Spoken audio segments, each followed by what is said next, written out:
Cela peut avoir l'air un peu drôle ce matin, de porter mon pardessus sur l'estrade. Mais j'étais si heureux de pouvoir montrer ce joli pardessus que l'Église m'a donné.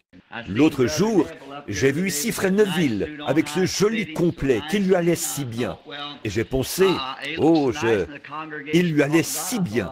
Et l'Assemblée en parlait aussi. J'ai donc pensé, eh bien moi, je vais porter mon pardessus pour venir sur l'estrade. Vous savez, je crois que nous ne devenons jamais adultes. D'ailleurs, je ne veux pas devenir adulte. Qu'en pensez-vous, frère Luther? Non, nous ne voulons pas grandir. Nous voulons toujours rester des enfants.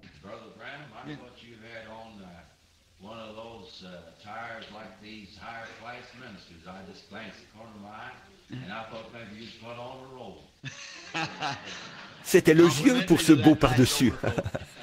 Je dois dire que que j'en avais vraiment besoin. Et c'est le meilleur que j'ai jamais eu.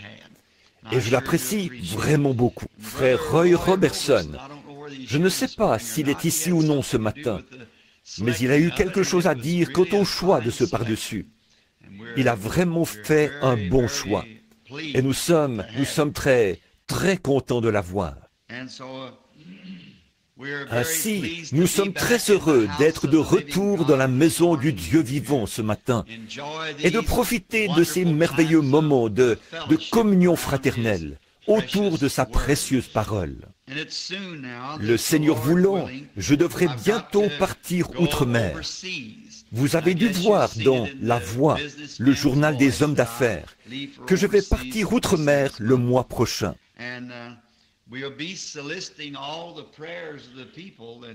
Et nous vous invitons tous à prier pour nous pendant notre absence. On dirait que mes réunions sont meilleures outre-mer, que cela accroche mieux là-bas. En Amérique, je disais à frère Mercier que j'ai écouté, d'abord, il m'a donné un tourne-disque, et puis, sur celui-ci, il y avait des disques de certains de mes sermons.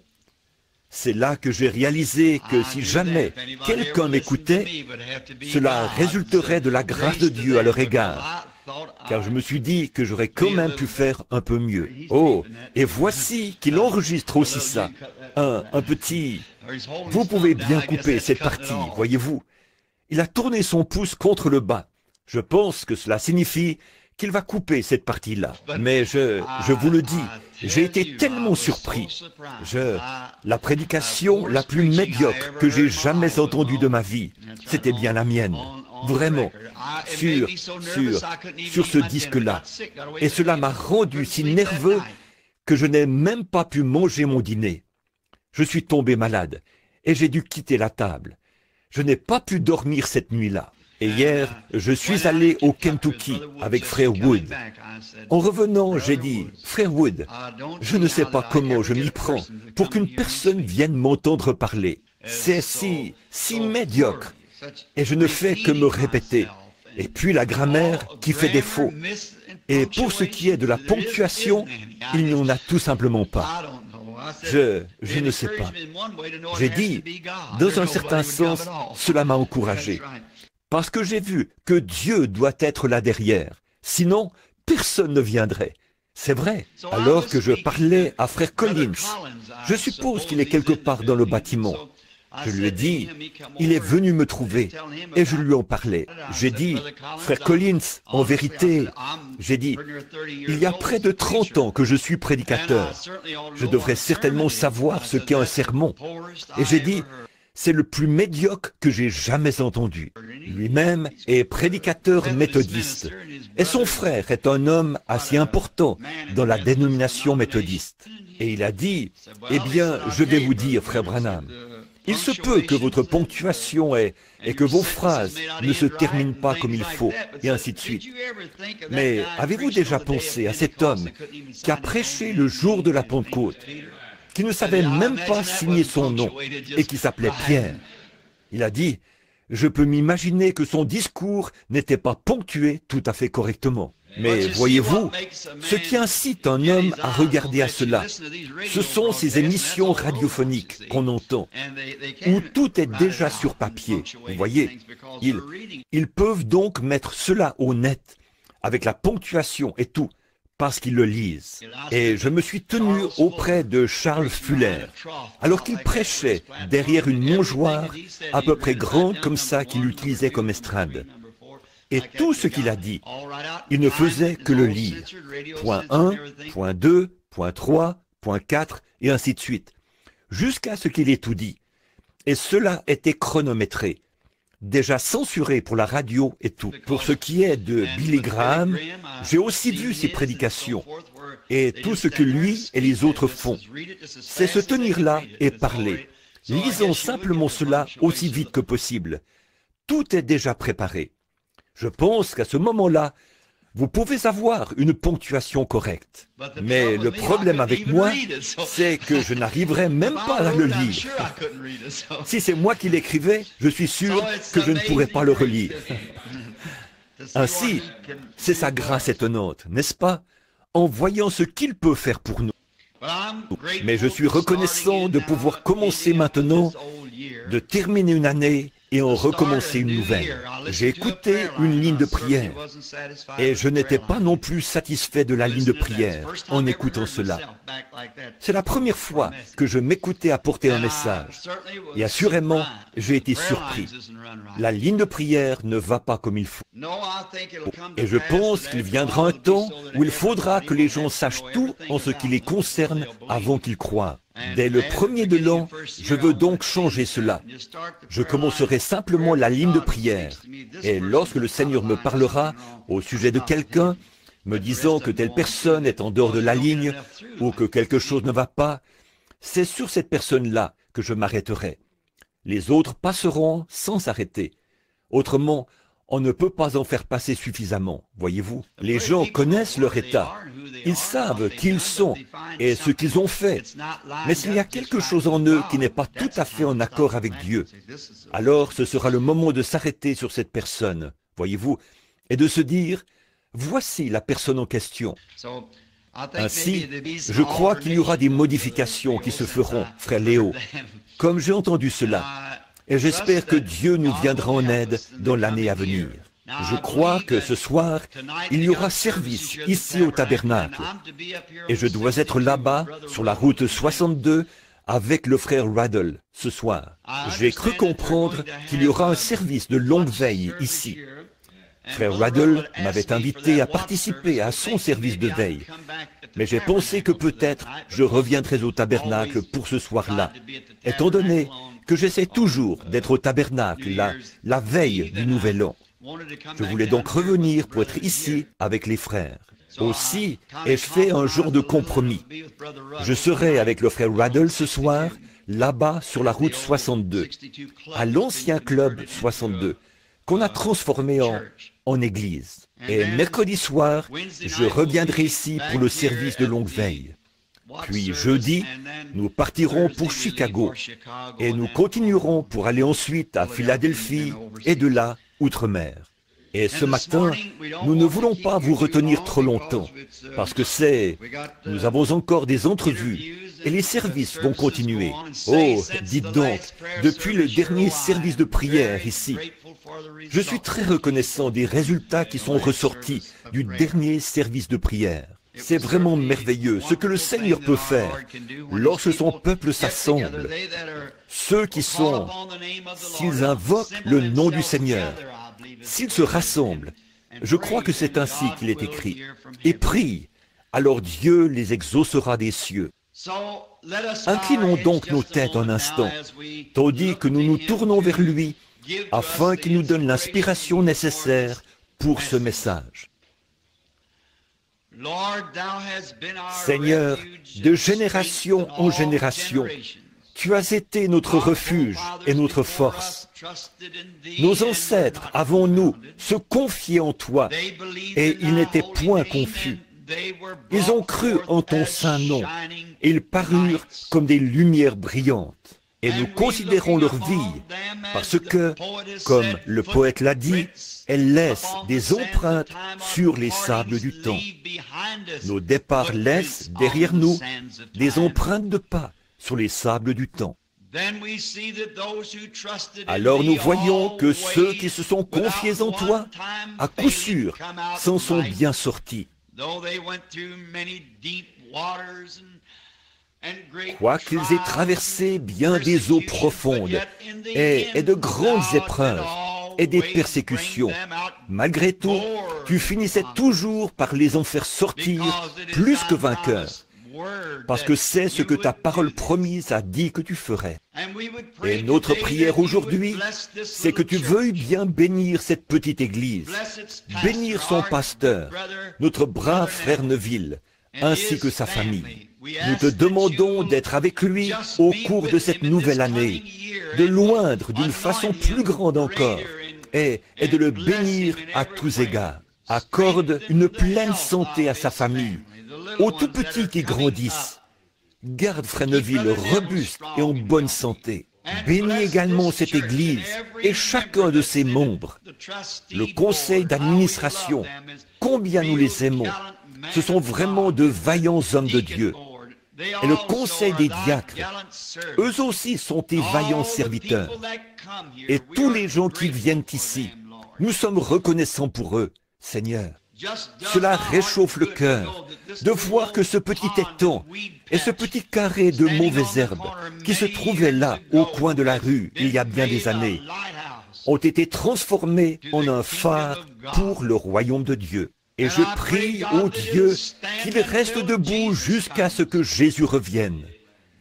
Puissent beaucoup de nobles âmes qui se sont trouvées ici, Seigneur, apparaître en ce jour-là, lavés dans le sang de l'agneau. Accorde-le. Et Seigneur, comme nous ouvrons ta parole bénie ce matin, et que nous en tournons les pages pour y lire un texte, nous savons que toi seul peux en donner le contexte. Nous te prions donc, ô Dieu, d'oindre ta parole. Puisse-t-elle aller directement dans le cœur des gens et leur faire du bien. Fais que les incroyants deviennent des croyants. Fortifie les chrétiens et guéris les malades. Donne du courage aux découragés et reçois-en la gloire. Afin que cela puisse s'accomplir, Seigneur, circoncis les lèvres qui parleront et les oreilles qui écouteront, car nous le demandons au nom de Jésus.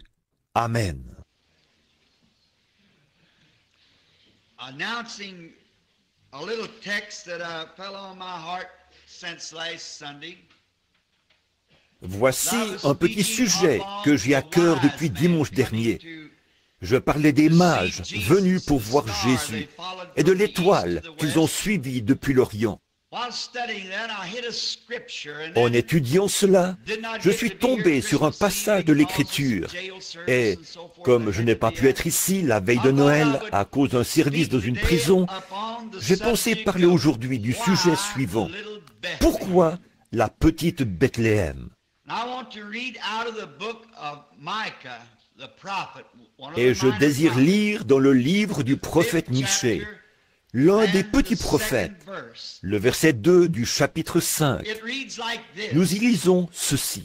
But thou, Bethlehem Ephraim, though thou be little among the thousands of Judah, but yet out of thee Et shall toi, come Bethléem forth Ephrata, unto petite me entre les milliers de that Juda, he, mais de toi sortira pour moi the ruler, celui is the qui ruler dominera, in Israel, whose celui qui going dominera forth sur has Israël, been from et dont l'origine old, from remonte aux temps anciens, everlasting. aux jours de l'éternité. I had a spot on the scripture there, so I couldn't make Il out y avait what the une word tache was. sur le verset. Voilà pourquoi je n'arrivais pas à déchiffrer ce mot. Of all of the places that is in Palestine and there is so many great cities and its localities, cities that are seemingly much more de tous les endroits qu'il y a en Palestine, alors qu'il y a tant de grandes villes tout autour, des villes bien mieux connues, semble-t-il, d'après l'histoire, mieux fortifiées et plus importantes. Pourquoi Dieu choisirait-il la petite Bethléem pour y faire naître son fils?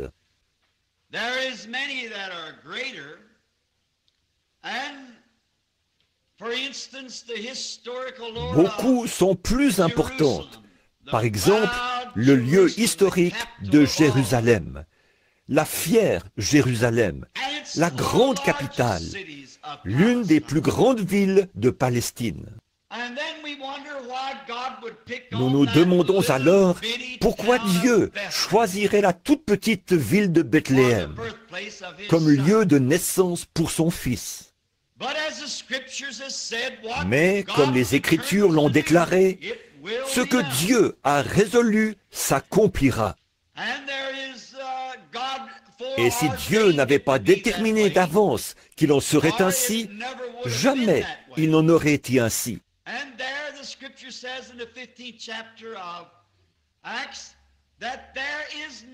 Et l'Écriture dit aussi, au chapitre 15 des Actes, que rien n'arrive par hasard.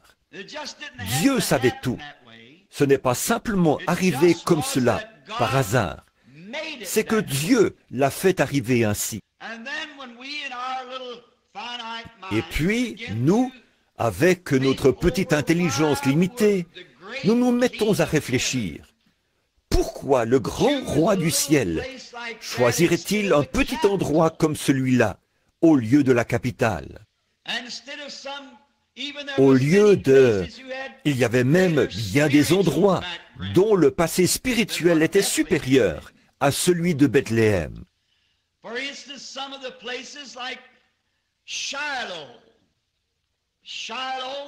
Certains endroits comme, par exemple, Silo. Silo était un ancien lieu d'adoration pour Israël. Chaque année, tous venaient à cet endroit important où se trouvait l'arche de l'Éternel. On pourrait donc se demander pourquoi il ne pourrait pas naître à Silo. Il y avait encore Gilgal, un autre endroit spirituel, un important lieu d'adoration. Alors, pourquoi Dieu ne l'a-t-il pas laissé naître à Gilgal?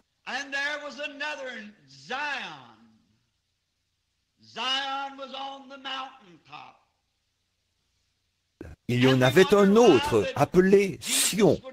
Sion, sur le sommet de la montagne. Et alors nous nous demandons pourquoi Jésus n'est pas né dans Sion, qui avait été reconnu historiquement comme un lieu où Dieu, d'âge en âge, avait béni son peuple. Il semble qu'il aurait peut-être pu choisir Sion, ou Gilgal, ou Silo, ou bien un des autres endroits illustres où il y avait eu de grandes bénédictions et de grands enseignements. Et il y avait d'autres villes célèbres, comme par exemple Hébron. C'était l'endroit où pouvait aller l'homme qui cherchait une ville de refuge, un lieu sûr. Ramoth, en Galade, était un autre de ces endroits de refuge, où les gens pouvaient venir, ce qui en faisait un endroit fort approprié comme lieu de sa naissance. Et peut-être que si moi j'y avais réfléchi, je l'aurais amené à Kadès Barnéa, car là se trouvait le siège du jugement, de même qu'un endroit de refuge. Peut-être l'aurais-je amené dans cette région-là, pour qu'elle lui serve de lieu de naissance. Ou peut-être aurions-nous choisi l'une ou l'autre des autres villes. Mais vous savez, je suis si content que dans la Bible, même les tout petits détails ont une grande importance. Je crois que c'est Jésus qui a dit ceci. Vous négligez, ou plutôt, vous faites ce qui est plus important dans la loi, mais vous négligez les petites choses. Or, ce sont parfois les petites choses qui tiennent les grandes choses ensemble.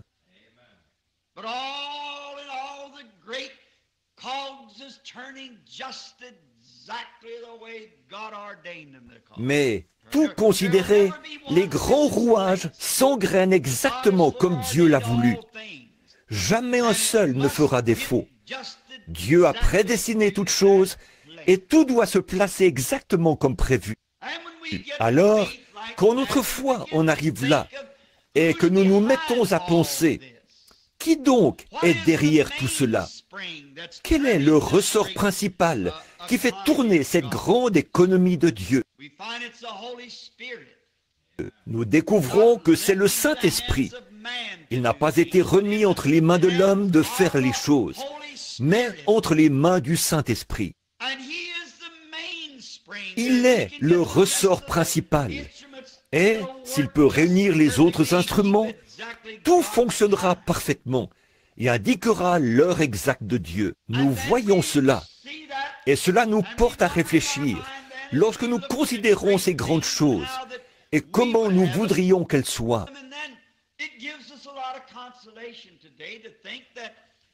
Il est alors vraiment réconfortant aujourd'hui de penser que même si nous sommes un petit groupe de gens, même si nous sommes insignifiants aux yeux du monde et des plus grandes églises dénominationnelles, parfois Dieu utilise ces petites choses simples, malgré tout. Car il est aussi écrit dans les Écritures, « Ne crains point, petit troupeau, car votre Père a trouvé bon de vous donner le royaume. »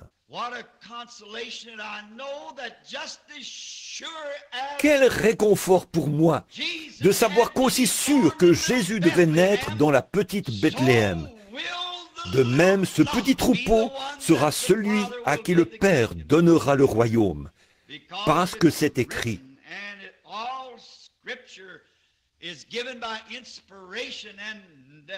Et que toute écriture est inspirée, et que les écritures ne peuvent être anéanties. Elles doivent s'accomplir.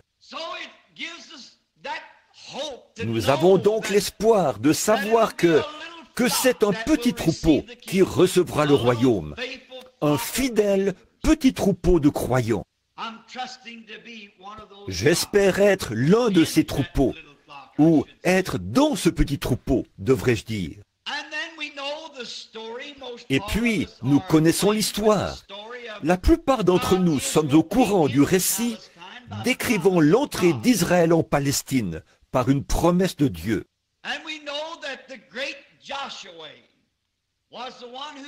Nous savons que le grand Josué fut celui qui assigna à chaque tribu sa part. Et alors, certainement que si nous avions le temps de rester sur ce sujet d'ici à 6 heures ce soir, et d'examiner ces choses dans l'ordre pour en faire ressortir toute la signification. Mais cela ne nous est pas possible, car nous n'avons que 30 ou 40 minutes. Nous ne pourrons donc toucher que les points principaux, espérant que le Saint-Esprit placera, pour vous qui lisez la Bible, le reste dans votre cœur au fur et à mesure que nous avançons. Saviez-vous que ces portions, telles que Josué les a assignées, là en Palestine, ont été données par inspiration? Et les mères israélites de ces patriarches, lorsque le bébé était en train de sortir, qu'elles étaient là dans les douleurs, en train d'accoucher de leur enfant, elles ont prononcé l'endroit précis où ces patriarches s'établiraient et se trouveraient dans les derniers jours. Vous parlez d'inspiration. Cette Bible est inspirée. Peu importe combien petit, chaque petit passage de l'Écriture a une place tellement importante dans la grande image.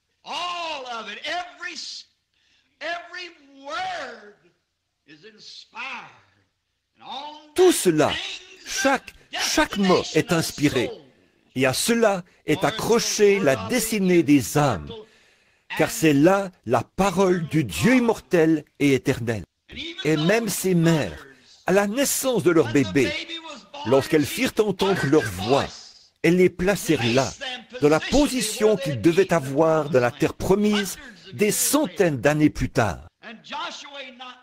Josué n'en savait rien, Mais pourtant, sous la même inspiration, il les plaça exactement là où ils devaient être.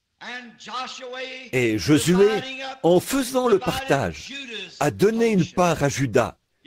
Si vous regardez sur la carte géographique, vous remarquerez que cela se trouve juste à l'ouest de la mer de la Plaine. Il y a quelques kilomètres au sud de Jérusalem, la capitale.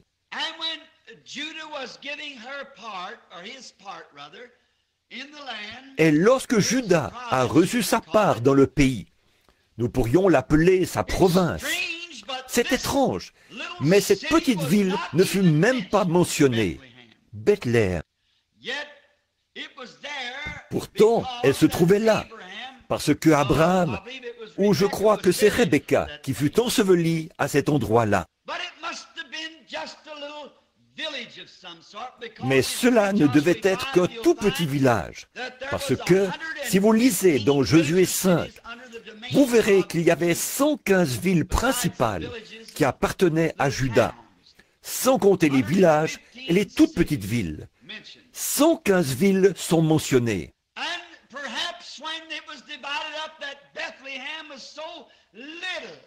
Peut-être qu'au moment du partage, Bethléem était tellement petite, avec peut-être une ou deux petites maisons, qu'elle ne fut même pas mentionnée dans l'héritage.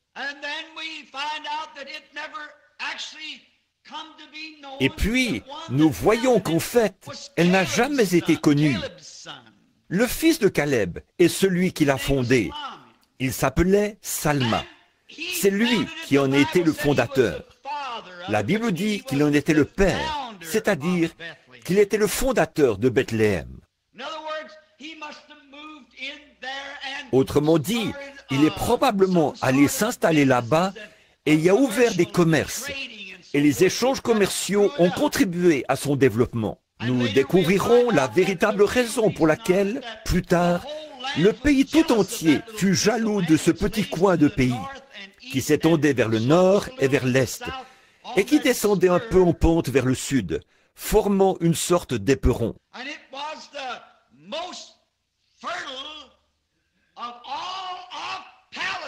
C'était l'endroit le plus fertile de toute la Palestine. C'était une zone de culture pour les céréales et le blé. Et il y avait de grandes plantations d'oliviers et d'autres choses dans cette partie de Bethléem, ou plutôt de la Palestine, là au bout de la province de Juda.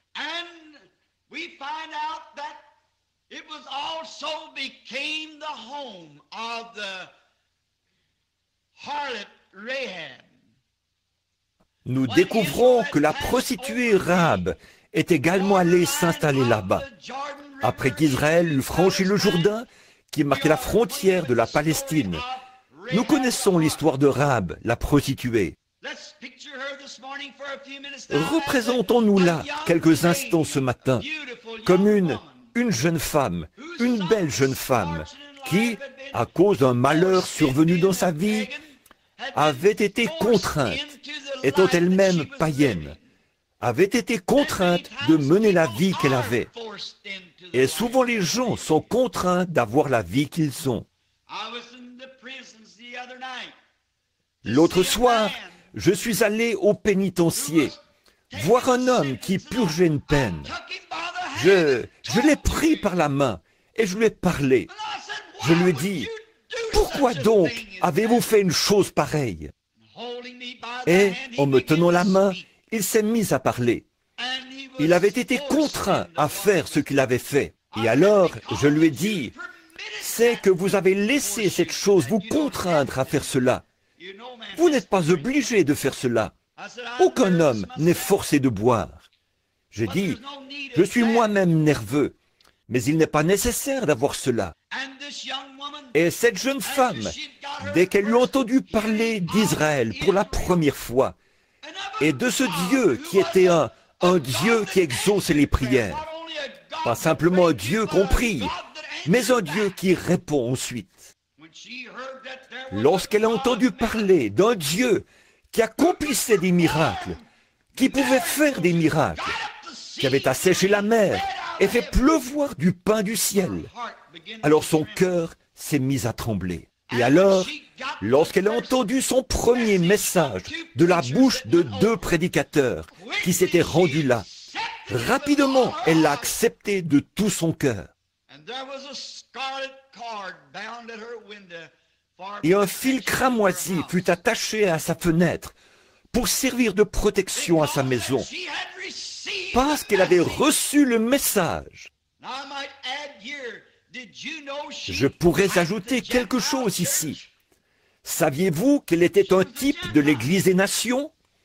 Elle faisait partie des nations, et elle était un type de l'Église des nations. Quand nous avons entendu le message, nous menions tous une vie de prostitution spirituelle, commettant de la fornication spirituelle contre le Dieu du ciel, dans toutes sortes de choses, toutes sortes de dénominations et de religions. Mais lorsque nous avons entendu dire qu'il y avait un Dieu qui vivait toujours et qui pouvait accomplir des miracles, rapidement, nous avons reçu le message. Et c'est à ce moment-là qu'a été appliqué le sang du Seigneur Jésus, ce que représentait le cordon de fil cramoisi. Et sans aller trop dans le détail, vous savez qu'elle l'a suspendu à sa fenêtre à la vue de tous. Le sang était exposé publiquement. C'est ainsi que le sang doit être exposé publiquement, suspendu au mur extérieur pour montrer que quelque chose s'est passé à l'intérieur. Il en est de même pour le véritable croyant en Christ ce matin.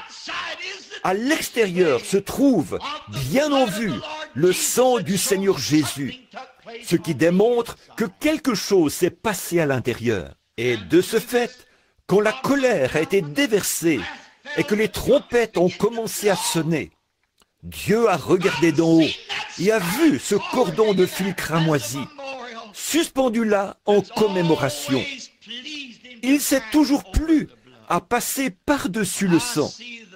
Lorsque je verrai le sang, je passerai par-dessus vous. Il l'a vu. Et au moment de la secousse, lorsque le Saint-Esprit a fait gronder la terre et crouler ces murs d'environ 6 mètres d'épaisseur, pas une seule pierre n'est tombée de l'endroit où était attaché ce fil. Cela montre la protection d'un Dieu véritable vis-à-vis d'un croyant véritable. Peu importe dans quel état vous êtes lorsqu'il vous trouve, vous n'avez qu'à accepter ce cordon cramoisi. Il est tissé au travers de la Bible. Nous voyons ensuite qu'après avoir été recueillie, comme si elle était une Israélite, elle est tombée amoureuse d'un homme qui était un capitaine et un prince en Juda. Il était capitaine des armées israélites. Il s'appelait Salmon, comme le roi Salomon. Il était donc capitaine, et elle eut une idylle avec ce capitaine, qui était prince de Juda, et elle finit par l'épouser. Et lorsque la distribution des biens fut réglée pour les Israélites, son mari bien-aimé et elle s'établirent à Bethléem. Maintenant, vous commencez à y voir clair, n'est-ce pas? Voyez-vous, cela commence à s'éclaircir quand nous voyons qu'elle a vécu à Bethléem. Elle, une épouse des nations unie à un juif. Pourquoi? Parce qu'elle a cru en un Dieu qui accomplissait des miracles.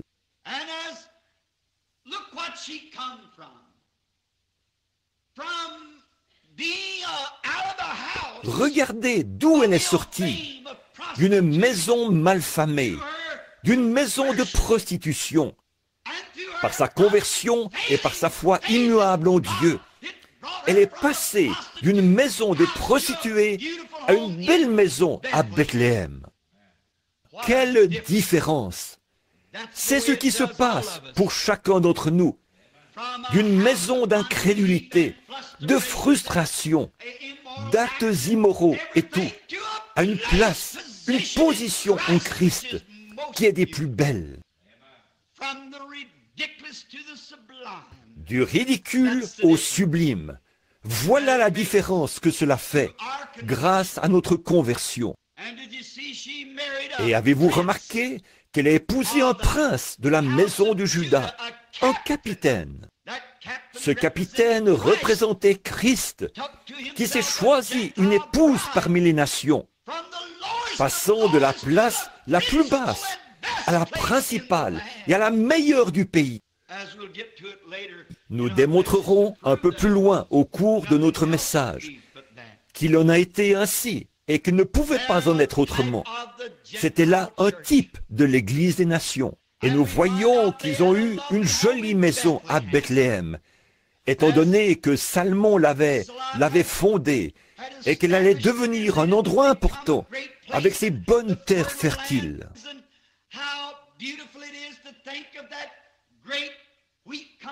Quelle merveille lorsqu'on réalise que cette grande terre à blé allait devenir le centre mondial du pain.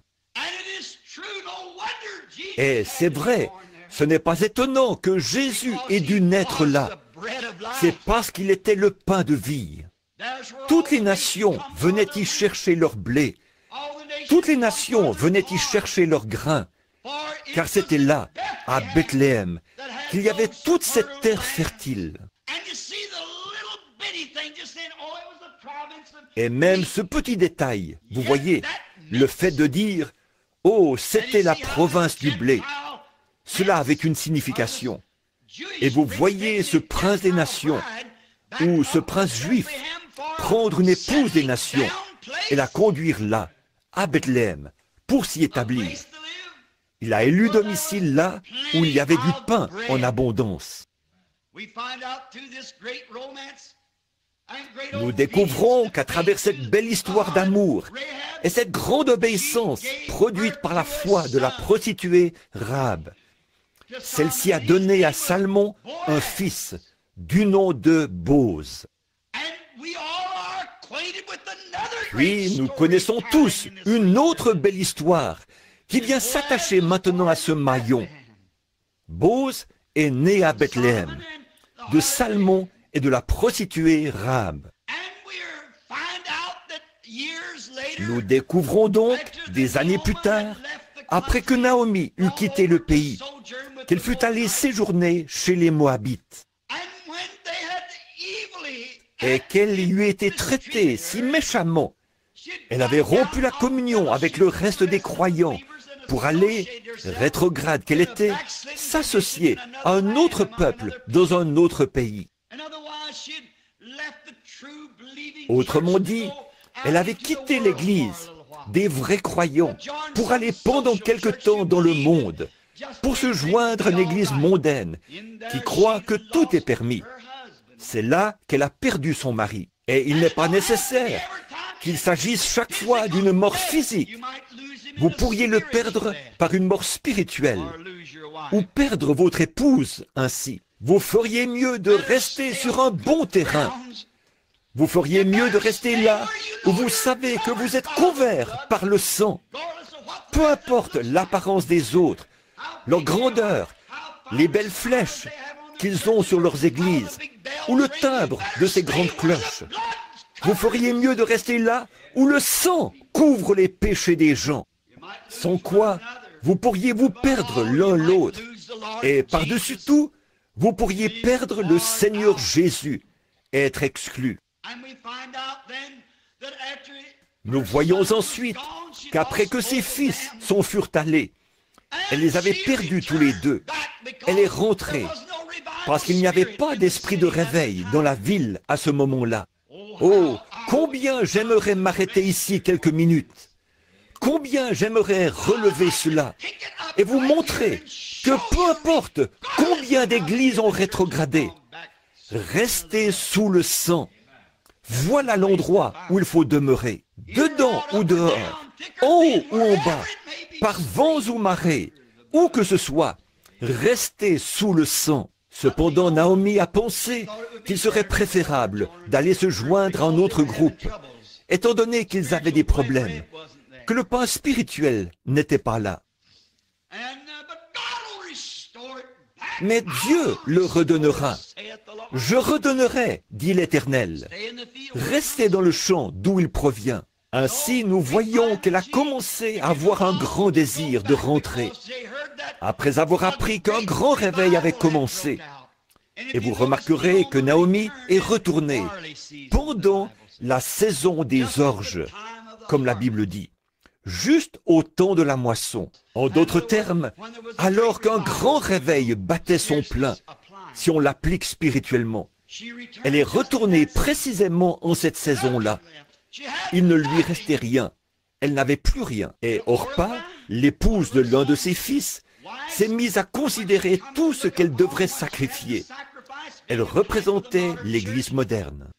Si je vais là-bas, je devrais me séparer de mes danses. Je devrais abandonner mes moments de plaisir et mes réunions mondaines. Alors elle pleura, embrassa sa belle-mère et s'en retourna. Mais voici une belle image. Il y en avait une autre avec elle, du nom de Ruth, une autre belle-fille, qui était encore un type de l'épouse des nations. Elle embrassa sa belle-mère et dit, « Je vais tout abandonner, je pars avec toi. Que ton peuple soit mon peuple, que ton Dieu soit mon Dieu. Où tu mourras, je mourrai. Où tu seras enseveli, je serai enseveli. » C'est cela, c'est ce que Dieu veut. Non pas aller jusqu'à la frontière, faire la moitié du chemin. Il doit s'agir d'un abandon absolu et total au royaume de Dieu. Elle l'embrassa, et Naomi, pour la décourager, lui dit, « Tu ferais mieux de retourner vers ton peuple. Je suis âgée, et il n'y a plus de fils en moi. » La loi déclarait qu'elle devait attendre un fils. Elle dit, « Mais il n'y en a plus en moi.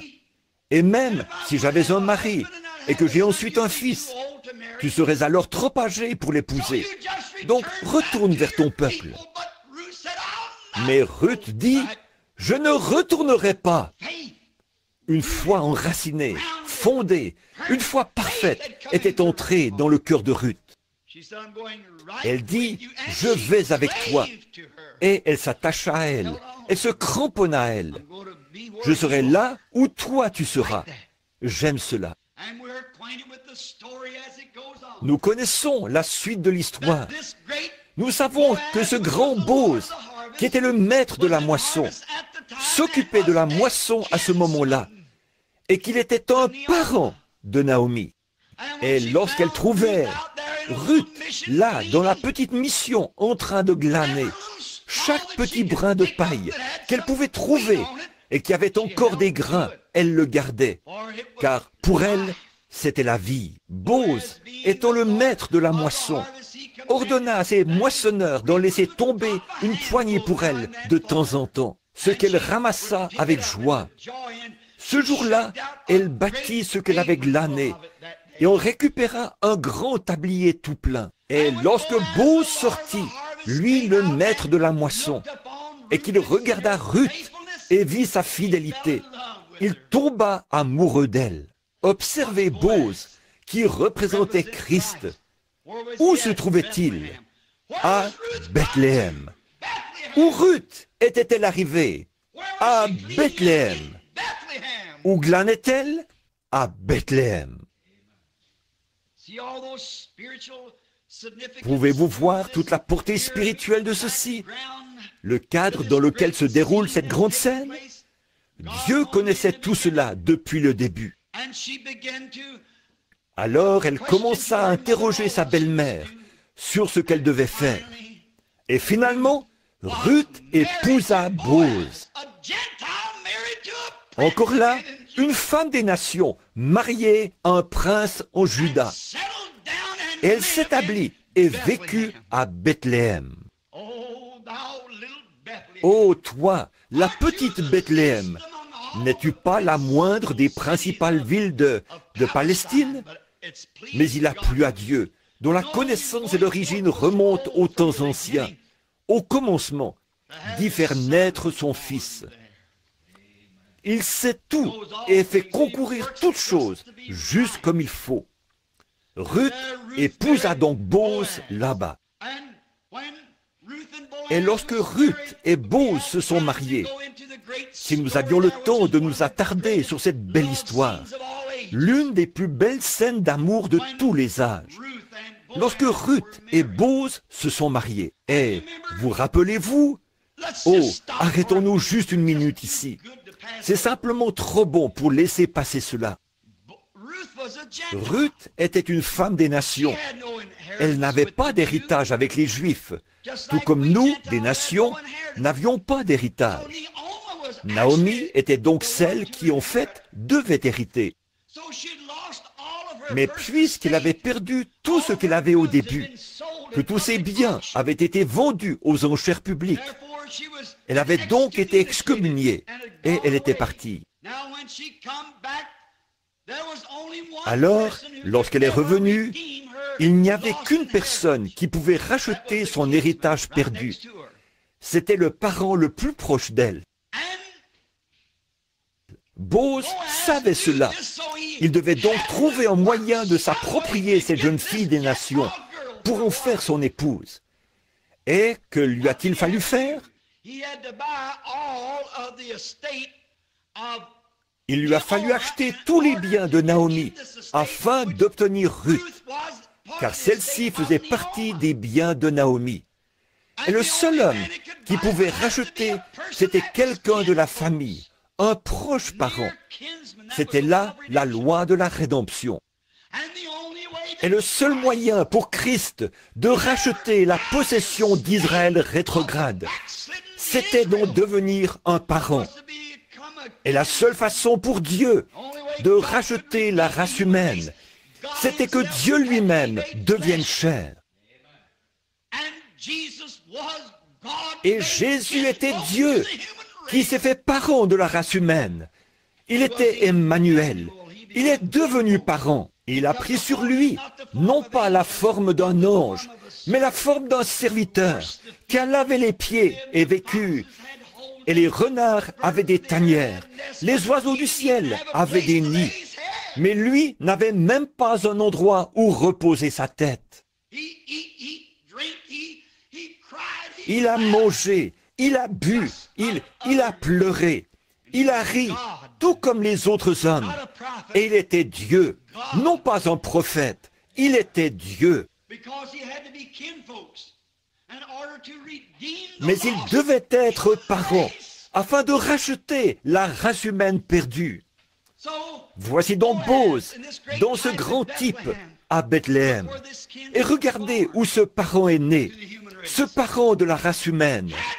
Il devait en être ainsi. Et alors, lorsque ce noble Boz l'a racheté, il a dû témoigner publiquement du fait qu'il avait racheté tous les biens qu'elle avait perdus. Il est donc allé à la porte de Bethléem, de nouveau cette petite ville, et il a appelé les anciens de la ville, et il leur a fait savoir qu'en ce jour, il avait racheté tout ce que Naomi avait perdu. Tout ce qu'elle avait perdu, il l'avait racheté. Et il a ôté son soulier et l'a jeté en l'air devant les gens comme signe. Et si quelqu'un a une raison de dire quoi que ce soit, qu'il parle maintenant. Car ceci est un acte commémoratif, que j'ai racheté tout ce qu'elle avait perdu. Oh, béni soit le nom du Seigneur. Et lorsque notre parent est venu, Jésus de Nazareth, né à Bethléem, il s'est tenu au sommet du mont Golgotha et il l'a élevé entre ciel et terre pour servir de symbole commémoratif montrant qu'il avait racheté tout ce que la race humaine avait perdu dans la chute. Comment un homme peut-il mépriser la guérison divine et la puissance de la résurrection du Seigneur Jésus, alors qu'un emblème a été présenté publiquement au calvaire, déclarant « J'ai racheté la race humaine entière et tout ce qu'ils ont perdu. Il a racheté nos âmes, il a racheté nos corps, il a racheté tout ce que nous avions perdu dans la chute. Notre parent rédempteur est venu, s'est fait chair et a habité parmi nous. Il a présenté l'emblème et il a dit « C'est accompli ». Qu'est-ce qui est accompli? Tout est accompli. Nous sommes simplement en train d'entrer dans notre héritage. Comme les jours passent, nous nous en approchons de plus en plus.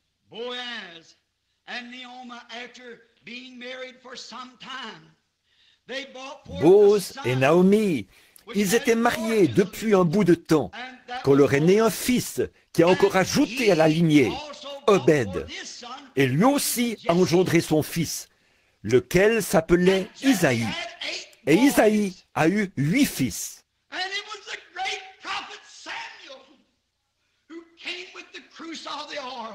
Et le grand prophète Samuel est celui qui est venu avec la corne d'huile. Ce grand prophète est allé vers Isaïe et a dit, « Dieu a choisi l'un de tes fils pour diriger et servir mon peuple. » Et c'était là derrière, dans les champs, dans un petit enclos où se tiennent les bergers, que l'on fit chercher un petit garçon au teint coloré, maigre d'apparence, David, le plus jeune. Et Samuel a versé sur lui l'huile d'onction, en présence de tous ses frères et de tous ceux qui étaient là, prouvant que Dieu l'avait oint pour roi. Et où était-ce? À Bethléem. Gloire à Dieu dans les lieux très hauts. Ce n'est pas étonnant. À Bethléem, c'est là qu'il a été oint pour roi.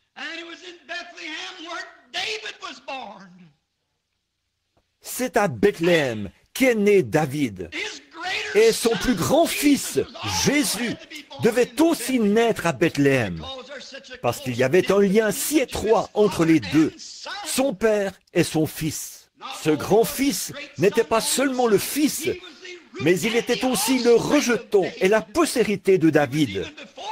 Il était même avant David et il serait après David. Il était d'éternité en éternité. Mais selon la chair et conformément à toutes les choses qui devaient s'accomplir, il était le fils de David. Il devait naître des années plus tard dans cette même Bethléem, cette petite ville abandonnée. Mais pendant tout ce temps, l'avez-vous remarqué? Il y avait là un grand mystère puissant à l'œuvre que personne ne semblait comprendre. Il en est de même dans la Bethléem de Dieu aujourd'hui. Il y a un signe mystère qui est à l'œuvre et que personne ne semble comprendre. Cela passe au-dessus de la tête des gens. Ils n'ont pas l'air de saisir.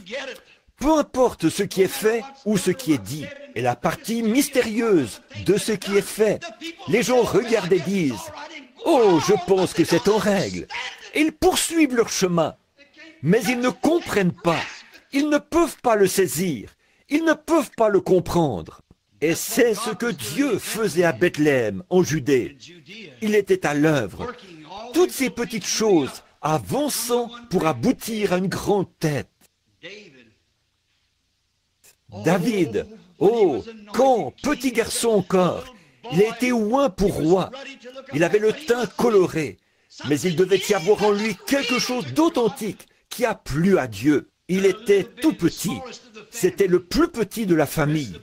Les autres garçons étaient de grands hommes, bien costauds, qui auraient fait bonne impression, vêtus d'une robe et portant une couronne sur la tête. Mais Dieu a montré quelle est la chose à laquelle il regarde.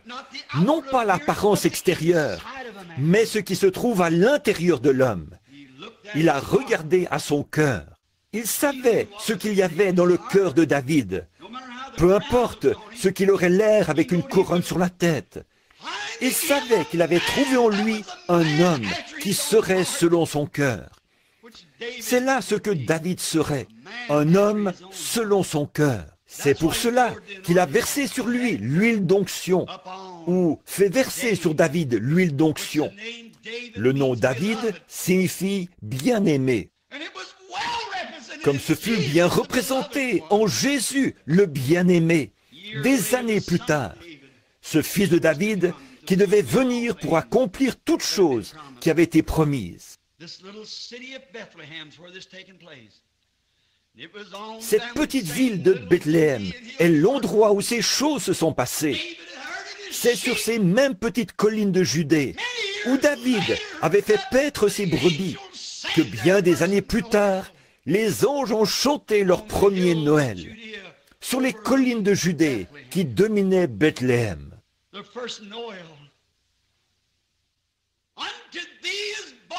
Le premier Noël, dans la ville de David, il vous est né Christ le Seigneur. Quand, pour la première fois, des anges sont apparus pour chanter.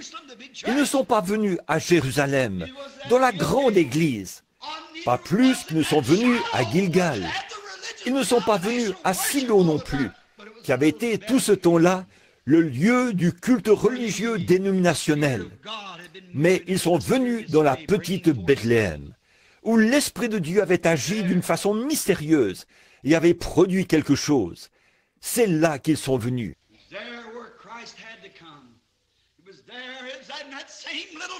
C'est là que Christ devait venir. C'est là, dans cette même petite ville, qu'est né un roi, qu'une mère, une vierge, allait enfanter son fils premier-né. Dans sa petite forteresse fut abrité et logé le roi des rois et le seigneur des seigneurs. Non seulement Samuel est venu verser l'huile d'onction, mais Dieu l'a répandue sur lui et sur le monde. Christ le Seigneur. Les anges ont proclamé sa venue et ont chanté aux bergers qui, sur le flanc de la colline, avaient suivi David le roi bien des années auparavant.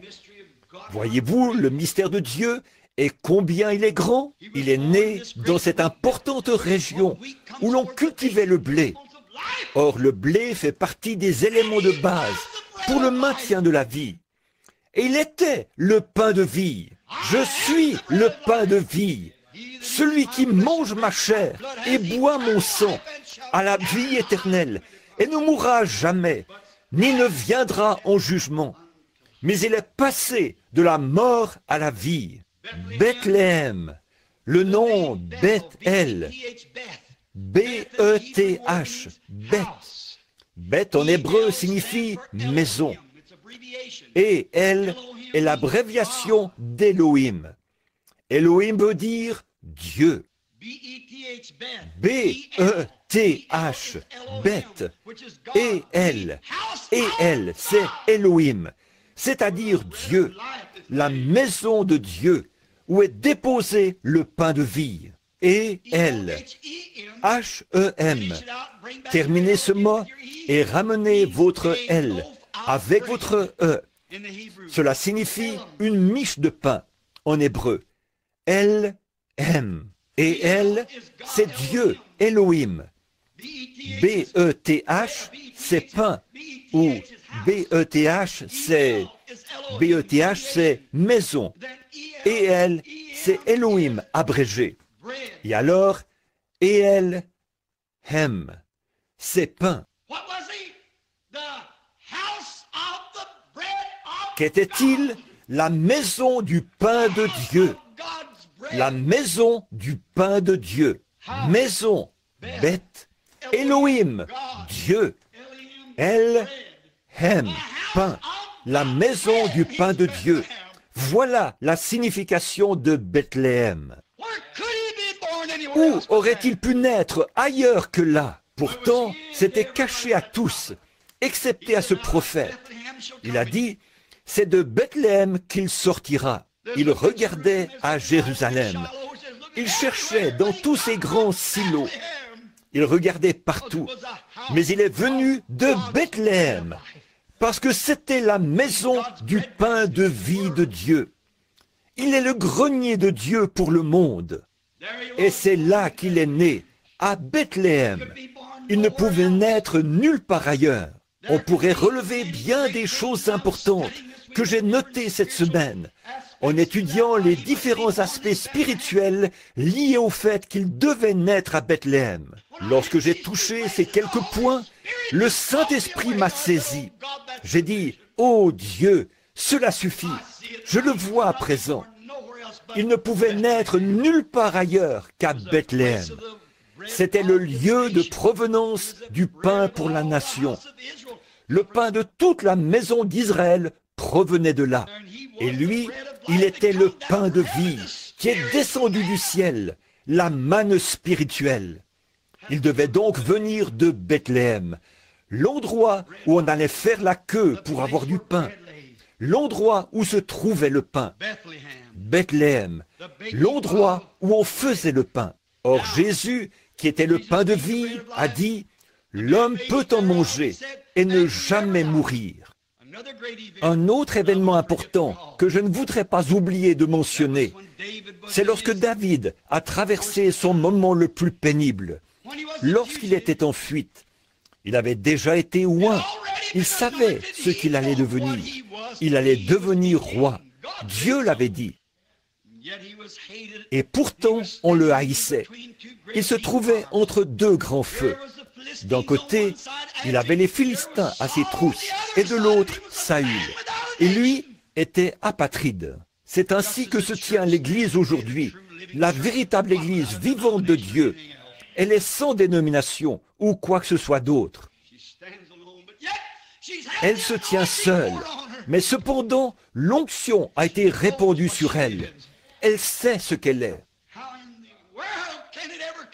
Comment donc cela peut-il bien arriver avec le diable de part et d'autre, s'acharnant contre David?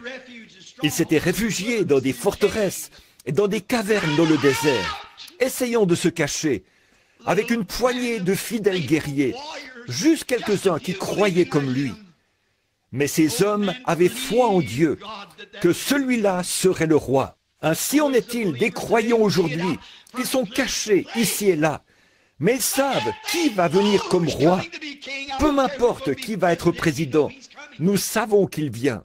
Et cela semble plus loin que jamais, tandis que la science essaie d'avoir le dessus en disant « Nous pouvons fabriquer un homme, nous pouvons faire ceci, nous pouvons prendre un lapin, en prendre le pollen et faire un autre lapin, essayant de réfuter la parole de Dieu. Mais il y a un peuple qui croit à Dieu et qui tient ferme plus que jamais. Quoi qu'il advienne, ils croient à Dieu. Dieu a raison. Ils tiennent la main immuable de Dieu, au milieu des combats, au milieu des larmes, au milieu de la maladie, de la mort, au milieu de tout. Ils tiennent toujours la main immuable de Dieu. Ils savent qu'il vient bientôt comme roi. Les gens aujourd'hui rient et se moquent d'eux. Ils les traitent d'exaltés. Ils les traitent de tout. Mais ces combattants de Dieu restent fidèlement à leur poste. Vous pouvez bien les appeler un groupe de guérison. Vous pouvez bien les appeler une bande de fanatiques. Ou tout ce que vous voudrez. Ils resteront attachés à ce roi. Ils savent qu'il va accéder au pouvoir. Qu'ils prennent son nom en vain, qu'ils se moquent, qu'ils rient, qu'ils appellent les gens qui croient en lui des bannis, le rebut. Cela ne les dérange pas le moins du monde. Ils restent fidèlement à leur poste. Ces combattants qui étaient avec David sont restés là, à ses côtés. Qu'un Philistin, que n'importe qui se présente, il fallait se battre, car on les harcelait de toutes parts. Ce pauvre David, tellement troublé, a pensé, mais comment est-ce possible, Seigneur? Vous savez, les conducteurs traversent parfois des choses que l'Assemblée ignore totalement. Quand vous pensez à des promesses que Dieu a faites, vous vous demandez pourquoi elles ne s'accomplissent pas. Ils n'en parlent pas à leur congrégation. Ils n'en parlent pas aux gens qu'ils côtoient. Mais il y a bien des frustrations dans le cœur d'un vrai conducteur. David était assis là, la gorge lui brûlait. C'était au milieu de l'été. Les Philistins tiraient parti de la division entre David et Saül. Saül cherchait David partout. Les Philistins aussi. Et puis les Philistins cherchaient les Israélites. Vous parlez d'un temps de confusion. C'était à peu près comme maintenant. Et David se réfugiait dans tel petit endroit, tel petit abri, ce qu'il pouvait trouver, quelques petits lieux forts. Puis il est monté sur la montagne, en plein cœur de l'été, sous une chaleur suffocante, sa gorge toute desséchée et son cœur rempli de frustration et de crainte. Il se demandait, « Oh Dieu, comment est-ce possible? Tu as versé cette huile sur moi, non pas parce que j'en avais décidé ainsi, mais parce que toi, tu m'avais choisi. Pourquoi m'as-tu appelé? alors que j'étais là-bas en train de garder les brebis, me disant que tu me donnerais ceci pour servir ton peuple.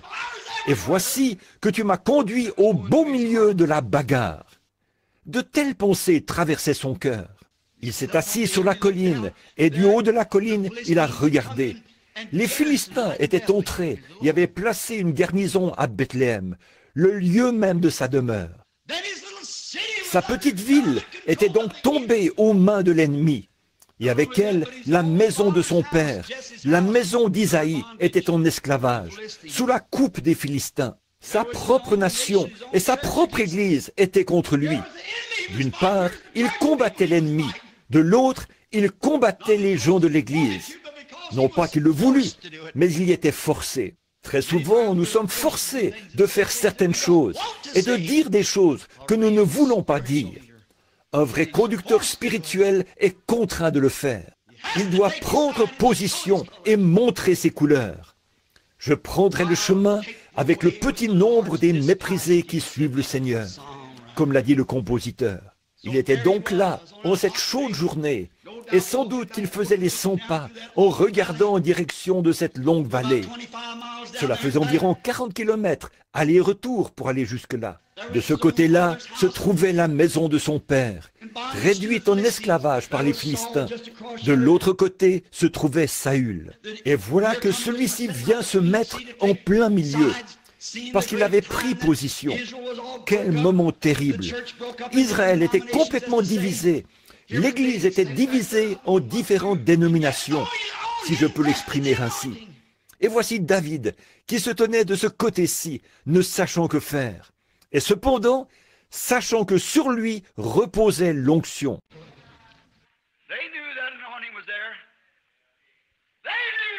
Il savait que l'onction était là. Il savait que David allait être roi. Alléluia! Nous savons qui va être roi.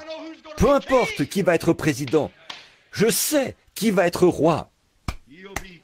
Il sera roi. Et je sais qu'il n'est pas facile de prendre position. Mais, ô Dieu, aide-moi à fermer mes yeux aux dénominations et à tout le reste, et à fixer mon regard sur ce que je vois là-bas, dans le spirituel. Il est le roi qui vient. C'est lui que je servirai. S'il me faut mourir, alors laissez-moi mourir. Si cela me coûte ma famille, mes bien-aimés, ma dénomination, si cela me coûte tout ce que j'ai, laissez-moi le servir. Je resterai avec lui.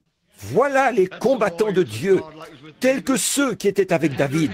Ils marchaient, la main constamment sur leur épée. C'est ainsi que les combattants de Dieu marchent. Ils sont prêts. L'ennemi dit, il te faut prendre un petit verre si tu veux vivre en société. Je ne toucherai pas à vos choses impures. Amen. Voilà l'ennemi et voilà le combattant. Mais ne vas-tu pas renoncer à toutes ces balivernes d'exaltés que tu crois? Je crois Dieu, je resterai fidèle. Voilà les combattants. Oh, tu veux dire, mais la guérison divine n'existe pas. C'est ce que tu penses, mais moi, je sais à quoi m'en tenir. Le baptême du Saint-Esprit n'existe pas. Ces jours-là appartiennent au passé. C'est ce que tu penses, mais je l'ai déjà reçu. Tu arrives simplement un peu trop tard pour m'en parler. Il savait que l'onction reposait sur ce jeune homme au teint coloré. Il savait qu'il allait être roi. Mais David, dont son esprit était frustré. Je peux imaginer cela. Observons-le une minute. Il se rend là et s'assoit. Et de là-haut, il regarde, pensant, ma ville bien-aimée, ma Bethléem, regardez-là, l'endroit où les grandes choses de Dieu sont arrivées. Le père du père du père de mon père y est né. Mon arrière-grand-mère a dit au moment de la naissance de Judas, de la tribu duquel je fais partie, que là-bas se trouvait quelque chose de surnaturel. Elle a prononcé le nom de l'endroit. Et c'est à cet endroit précis que Josué a placé ce fils. Et à partir de là, toutes ces choses sont arrivées. Cela doit s'accomplir. J'étais berger quand tu as versé de l'huile sur ma tête. Tu as dit que je serais roi. Je te crois. Amen. Puis il regarde là en bas de nouveau et songe, eh bien, tout là-bas, dans ma petite ville, là où je suis né, ce petit groupe auquel j'appartenais, c'était le bon vieux temps. Les méthodistes auraient avantage à faire un retour en arrière à leur bon vieux temps, lorsqu'ils étaient peu nombreux et se réunissaient dans des petites écoles, ici en Amérique, et qu'ils tombaient sous la puissance de Dieu et se jetaient de l'eau sur le visage. Et vous, les baptistes, feriez mieux de vous rappeler d'où vous êtes venus. Les autres aussi, vous, les pentecôtistes, souvenez-vous donc d'où vous êtes venus. C'est vrai. Voici que, dans le feu du combat, David se met à penser. Oh, je me rappelle ces nuits où je couchais là-bas sur le flanc de la colline.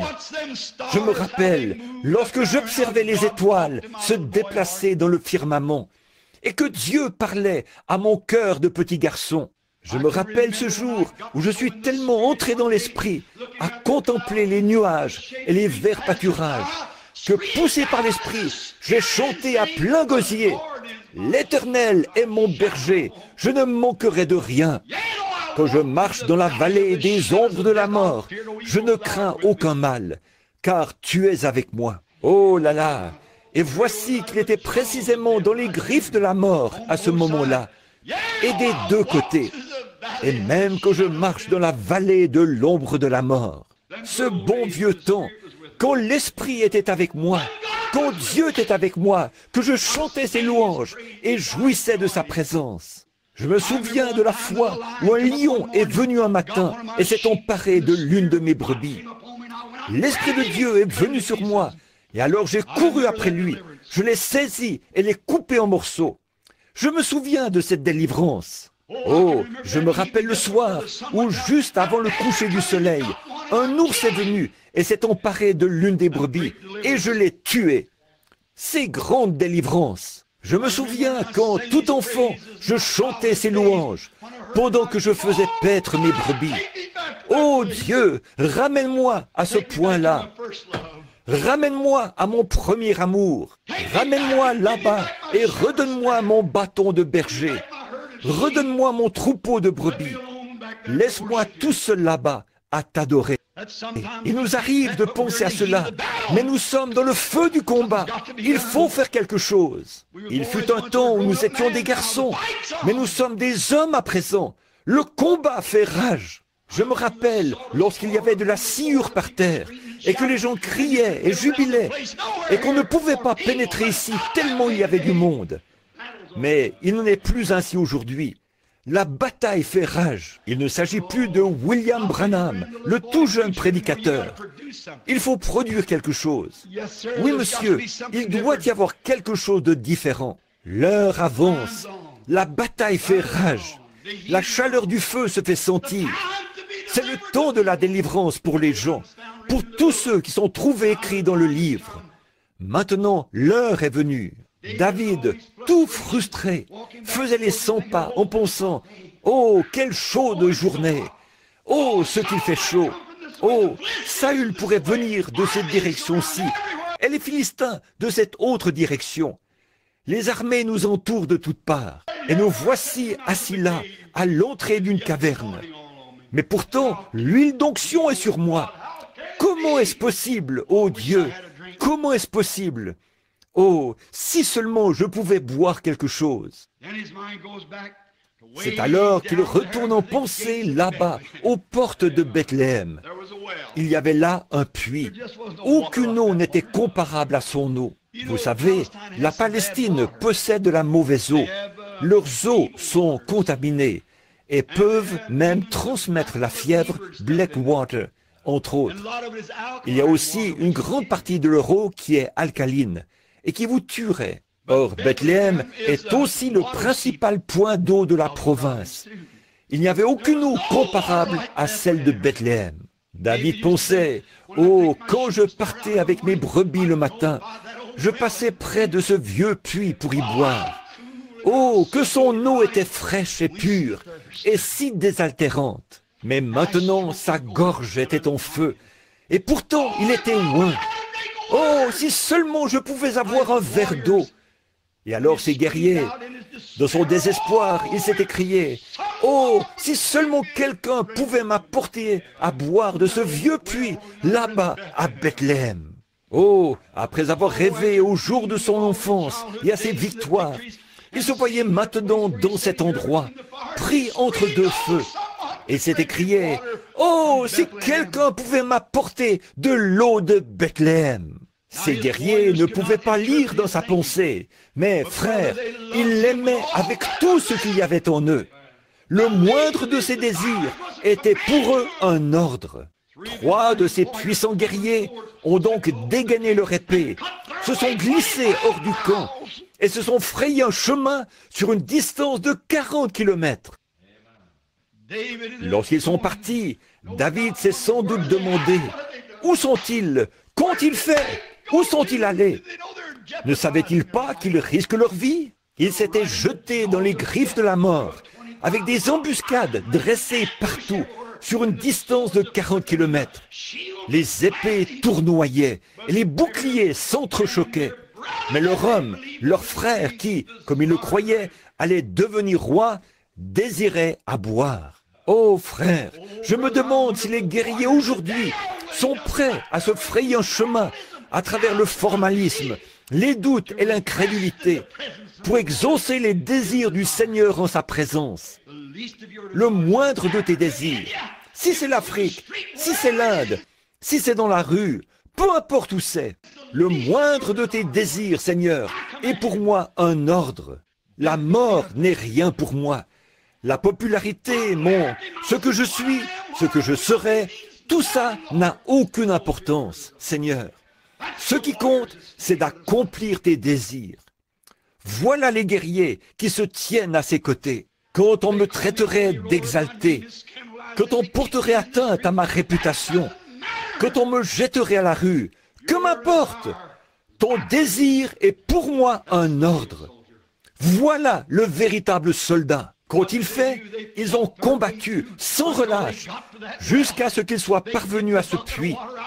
Ils y ont plongé leur seau et ils sont revenus, combattant encore, croisant le fer à droite et à gauche pour se frayer un passage. Finalement, ils sont arrivés devant David et ont dit, « Voici mon Seigneur. » Oh là là! Quoi?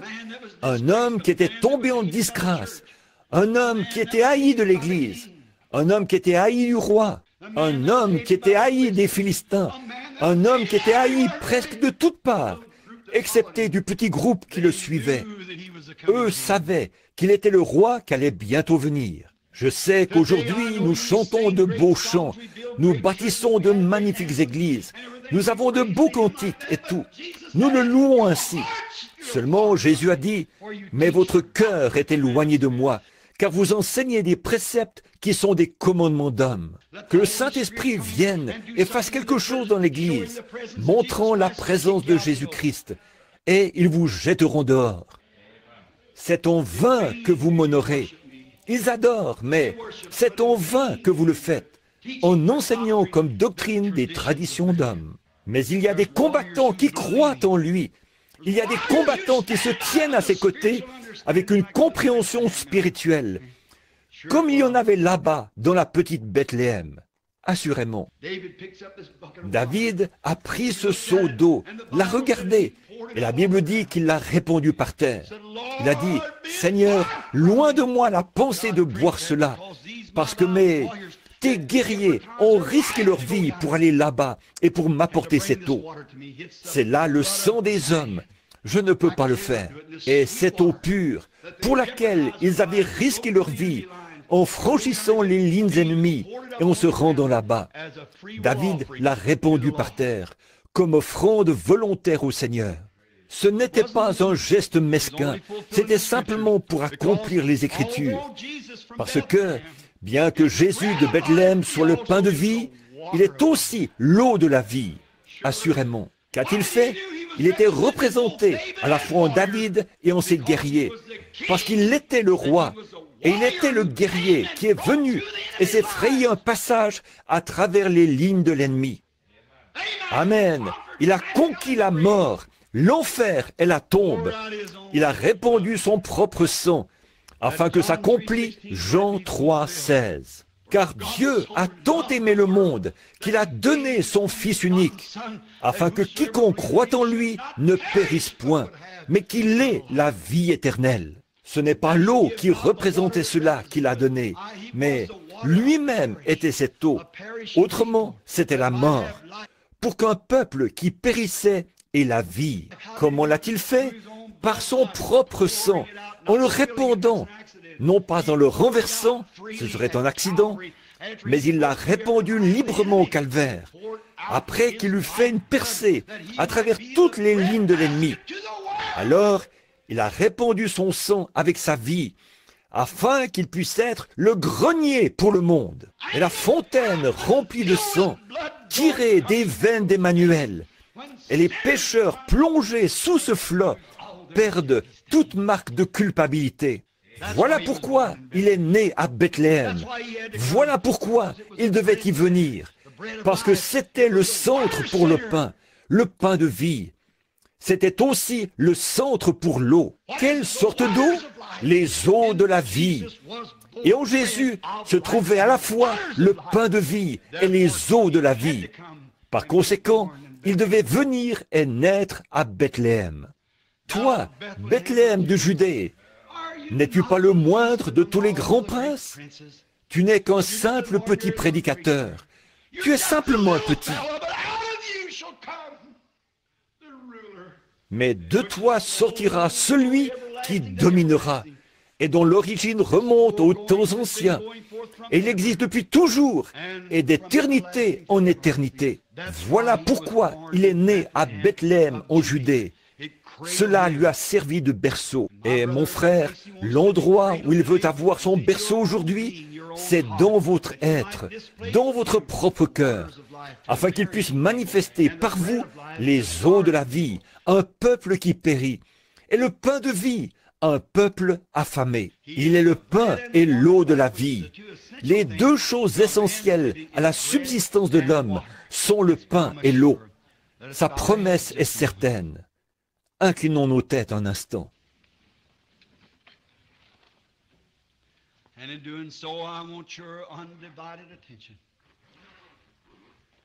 Je désire maintenant avoir toute votre attention. Dites-moi ce matin, êtes-vous déjà allé à Bethléem? Si vous n'avez jamais été à Bethléem, on disait aussi Ephrata de Bethléem. Ephrata de Bethléem. Ephrata signifie racine. Cela vient du mot H-E-M-P, hemp, ce qui signifie racine. Et cet ancien district s'appelait Ephrata, ce qui signifie que c'est le commencement de la vie. Christ a dit, « Si vous demeurez en moi, je suis le cep et vous êtes les sarments. Il est la racine de toute vie. » Si vous n'êtes jamais allé à Bethléem, Ephrata de Bethléem, venez ce matin, recevez-le comme votre sauveur, et il vous pardonnera vos péchés. Voulez-vous lever la main vers lui en disant, « Seigneur Dieu, sois miséricordieux envers moi maintenant, tandis que je viens à Jésus de tout mon cœur. Je viens à ta Bethléem, l'eau et le pain de la vie. Je l'accepte maintenant comme mon sauveur personnel. Que le Seigneur te bénisse, jeune homme, là derrière. Que le Seigneur vous bénisse. Que Dieu te bénisse, petit. Y aurait-il quelqu'un d'autre qui voudrait dire, « Je viens maintenant, je ne prends rien avec moi. Je me tiens ici assoiffé, la gorge sèche. Je me demande où aller pour trouver la vie véritable. Je me le demande. Je me suis joint à différentes églises. Que Dieu vous bénisse, sœur. Je me suis joint à des églises. J'ai fait tout ce que je pouvais, frère Branham. Mais je ne suis jamais encore entré en contact avec cette vraie source de vie. Je viens maintenant, Seigneur, pour la recevoir. Il est ici pour vous. Voulez-vous simplement lever la main et dire, « Me voici, Seigneur. Je suis celui qui se tient ici et qui a un besoin. » Que le Seigneur vous bénisse, tandis que nous prions. Ô Seigneur Dieu, ce petit message entrecoupé, apporté à partir des Écritures, présentant les différents symboles que tu y as placés, Peut-être sont-ils cachés aux yeux des sages et des intelligents pour être révélés aux enfants, lesquels sont disposés à apprendre. Cela montrait la petite Bethléem, la moindre de toutes. Comment le prophète a-t-il dit cela? N'es-tu pas la moindre entre les principales villes? Mais Dieu a trouvé bon de faire sortir de ce petit endroit insignifiant le chef d'Israël. Seigneur Dieu, d'un petit groupe de gens qui sont lavés par le cordon de fil cramoisi du sang du Seigneur Jésus. Tu feras sortir à travers ce groupe, Seigneur, quelque part dans ce monde, Christ de nouveau, qui pètera toutes les nations avec une verge de fer. Je te prie, Père divin, d'être miséricordieux envers chacun d'entre nous qui sommes présents maintenant. Et puissons-nous venir à ta Bethléem. Oh, venez tous, fidèles, comme nous l'avons chanté, venez à Bethléem. Seigneur, fais-leur voir qu'il ne s'agit pas de se rendre dans une petite ville là-bas, qui une fois servait de symbole, mais de se rendre à la réalité. Jésus-Christ, le pain et l'eau de Dieu, de la vie. Et ceux qui ont levé la main, reçois-les dans ton royaume à l'instant même, Seigneur. Car c'est par leur foi qu'ils le reçoivent. C'est par la foi qu'ils ont levé la main. Et c'est par la foi que je crois que tu les reçois. Garde-les, Seigneur, à Bethléem, où ils ne s'égareront jamais et ne s'en iront jamais comme Naomi. Et si les temps deviennent difficiles, puissent-ils ne pas bouger de Bethléem? Bientôt, ça ira mieux. Accorde-le, Seigneur. Et maintenant, je te prie d'être miséricordieux envers ceux qui sont malades et affligés.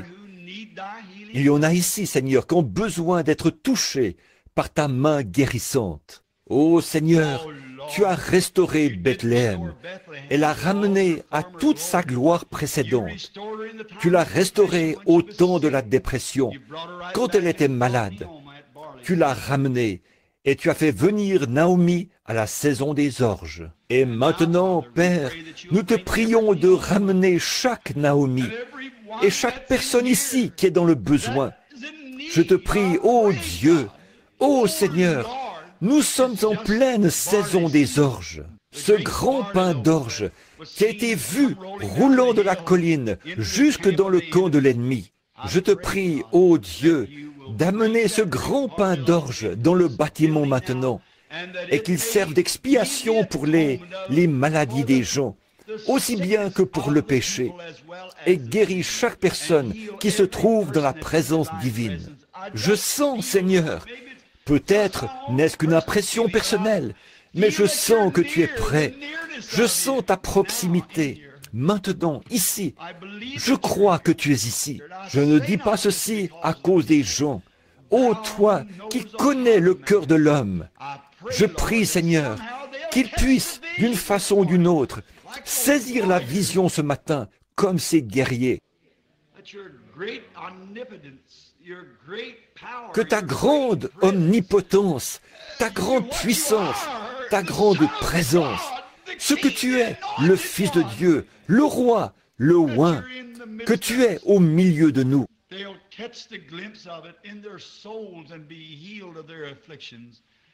Qu'ils puissent entrevoir cela dans leur âme, être guéris de leurs afflictions.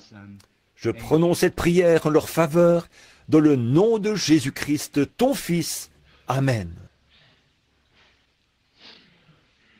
Je crois, Dieu, toutes ces paroles. Je crois que chaque partie de sa parole est divinement inspirée. Je crois qu'il n'est pas le « j'étais », mais le « je suis ».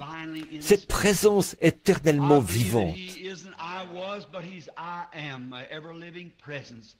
Je crois qu'ici, maintenant, au milieu des gens, vous qui avez levé la main, trouvez-vous une église, soyez baptisés dans le nom de Jésus-Christ, invoquant Dieu pour que vos péchés soient lavés et croyant que son prochain retour qu'il va apparaître dans sa seconde venue. Je crois aussi que sa présence est ici pour guérir les malades, pour rétablir ceux qui sont nécessiteux. Il n'est pas nécessaire que l'on prie pour vous l'un après l'autre. J'ai prouvé cela aux gens l'autre soir. J'ai voulu leur montrer ce qui était arrivé. Il y avait un certain jeune homme qui est assis là présentement et qui est en train de me regarder, qui était au lit depuis bien des jours. Sa gorge était tellement enflée qu'il ne pouvait même pas manger, ni rien, et sa température était très élevée. Et il avait dit à son père et à sa mère, « Faites venir frère Branham pour qu'il prie pour moi. » Et pour une raison ou pour une autre, il ne voulait pas me déranger parce que j'étais occupé. Mais quelque chose m'a conduit à aller chez eux. Tandis que j'étais assis là, ils ont essayé d'apporter une assiette au jeune homme. Il y avait là-dessus de l'œuf qui était très coulant et aussi des haricots très tendres en purée. Il essayait d'avaler cela. Il essayait avec un doigt de pousser cela à l'intérieur et de l'écraser. Ses gencives étaient tout enflées et laissaient couler du pus. Et il essayait d'écraser cela avec son doigt et de le faire descendre dans son gosier. Il a réussi à prendre une ou deux bouchées et n'a pas pu aller plus loin. Il a repoussé l'assiette. J'étais assis là, je n'ai pas prié, mais il y avait un petit quelque chose. Vous ne pouvez pas dire à tout le monde ce qui se passe. Non, j'ai dit, Seigneur, Seigneur, nous arrivons maintenant à la fin de l'année. Quelque chose de nouveau s'en vient. Permets-moi, Seigneur, est-ce cela? Est-ce cela? Et aussitôt que je me suis mis à dire cela et à dire dans mon cœur, je sais que tu es ici. Le jeune homme a tendu la main et a pris une autre bouchée, puis une autre, puis une autre, puis une autre, et finalement, il a nettoyé toute son assiette. Il a ensuite pris sa voiture et s'en est allé. Oh, il est Dieu. Voyez-vous, sa présence, simplement qu'il soit présent. Cette dernière photo, celle qu'ils ont prise l'autre jour, la plus récente.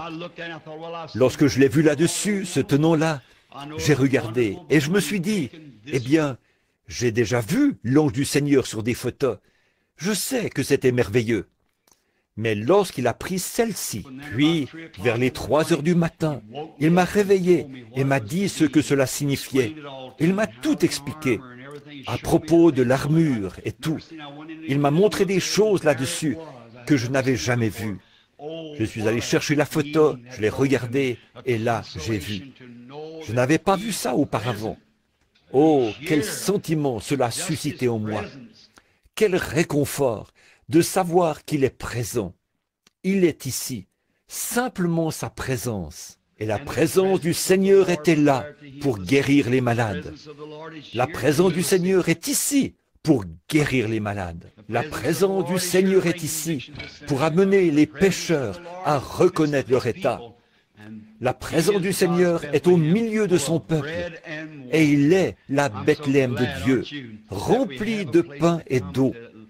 Comme je suis content, pas vous, que nous ayons un endroit où nous pouvons venir pour y manger et vivre pour toujours. Maintenant, que le Seigneur vous bénisse. As-tu quelque chose à dire, frère? Levons-nous un instant. Ce vieux cantique que nous avons l'habitude de chanter en nous séparant. Prends le nom de Jésus avec toi. Combien aime le Seigneur? Levez la main bien haut. Et maintenant que vous les avez levés, baissez-les et serrez la main de quelqu'un près de vous en disant « Que Dieu vous bénisse, pèlerin, que Dieu vous bénisse. » Très bien, très bien. C'est simplement afin que vous puissiez faire connaissance les uns avec les autres. Très bien. Maintenant, regardons vers le ciel et chantons ce cantique. Prends le nom de Jésus avec toi. Enfant de tristesse et de malheur. Cela te donnera la joie et le réconfort. Prends-le partout où tu vas. Précieux nom, précieux nom. Oh, combien il est doux. Espoir de la terre et joie du ciel. Précieux nom, précieux nom.